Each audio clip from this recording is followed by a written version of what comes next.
महाराष्ट्र शिक्षण मंडळाच्या वतीने इयत्ता 12वीच्या परीक्षा आज दिनांक 21 फेब्रुवारी 2024 पासून सुरू केल्या आहेत। त्याच अनुषंगाने नाशिकच्या सातपूर शहरातील जनता विद्यालय या परीक्षा केंद्रावर कशा पद्धतीने परीक्षा घेण्याचे आयोजन केले आहे त्याबाबत लोकशास्त्र न्यूजने पडताळणी केली आहे। सकाळी 10 वाजता परीक्षार्थींना वर्गात प्रवेश दिला गेला। या परीक्षा केंद्रावर कोणताही अनुचित प्रकार घडू नये यासाठी सातपूर पोलीस ठाण्याचे वरिष्ठ पोलीस निरीक्षक सोहन माचरे यांच्या मार्गदर्शनाखाली पोलीस बंदोबस्त देण्यात आला होता। विद्यार्थ्यांनी तणावपूर्ण वातावरणात मनमोकळेपणाने परीक्षा द्यावी। तसेच सातपूर केंद्रावर एकूण 25 ब्लॉक आहे। परीक्षेची व्यवस्था करण्यात आली असल्याची माहिती मुख्याध्यापक चांगणे यांनी दिली आहे। तसेच यावर्षी बोर्डाच्या नवीन नियमानुसार विद्यार्थ्यांना शेवटचे 10 मिनिटं पेपर सोडवण्यासाठी देण्यात आल्याने विद्यार्थ्यांना नक्कीच फायदा होईल असेही मुख्याध्यापक कांगुणे सर यांनी लोकशास्त्र न्यूजशी बोलताना दिलं आहे।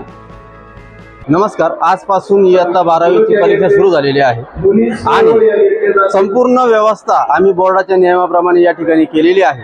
आमच्याकडे आज एकूण 27 ब्लॉक आहेत आणि या 27 ब्लॉकची परिपूर्ण व्यवस्था आम्ही आज या ठिकाणी केलेली आहे। आज अतिशय महत्त्वाचा कंपल्सरी असलेले विषय इंग्रजी विषयाचे पेपर आहे आणि सर्व विद्यार्थ्यांची योग्य तपासणी करून योग्य सूचना देऊन त्यांना योग्य वेळी 10:30 वाजता वर्गांच्या मध्ये पाठवण्यात आलेला असून त्यांची व्यवस्थित सर्व सुविधा उपलब्ध करून देण्यात आलेल्या आहेत। बोर्डाच्या नियमाप्रमाणे सर्व काही सुविधा मुलांना उपलब्ध केलेल्या आहेत आणि या निमित्ताने मी या सर्व विद्यार्थ्यांना परीक्षार्थींना परीक्षेसाठी शुभेच्छा देतो। नक्कीच बोर्डाने यावर्षी विद्यार्थ्यांचं हित लक्षात घेता 10 मिनिटं वाढवून दिलेले आहेत, परंतु मागच्या वर्षी सुरुवातीस 10 मिनिटं होते, यावर्षी शेवटी 10 मिनिटं दिलेले आहेत आणि निश्चितच विद्यार्थ्यांना त्यांचा पेपर पूर्ण करण्यासाठी सर्व उत्तर लिखण्यासाठी या 10 मिनिटाचा पुरेपूर उपयोग विद्यार्थी करून घेतील आणि त्यांना त्यांच्या यशामध्ये त्यांच्या मार्कांच्या मध्ये निश्चित भर पडेल अशी अपेक्षा आहे। लोकशास्त्र न्यूजसाठी बंटी आढाव, सातपूर।